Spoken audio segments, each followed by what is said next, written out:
Tara, samahan niyo naman ako ngayon na pag-usapan natin ang naging buhay ng tatlong paring martir o tinatawag nating Gomburza. These are the Gomburza. On February 17, 1872, the three martyred priests, Father Mariano Gomez, Jose Apolonio Burgos, and Jacinto Zamora, better known for the acronym Gomburza, were executed by garrote by the Spanish in Bagumbayan. In 1872, a mutiny happened in Cavite, where the Filipino troops and workers called for better treatment and recognition of their rights. However, the Spaniards quickly put down mutiny and arrested several people, including the three highly respected Filipino Catholic priests.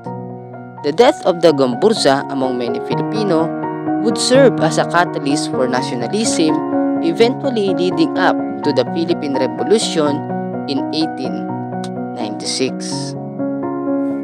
Again, thank you for watching. Please like and share. Hasta love the Philippines.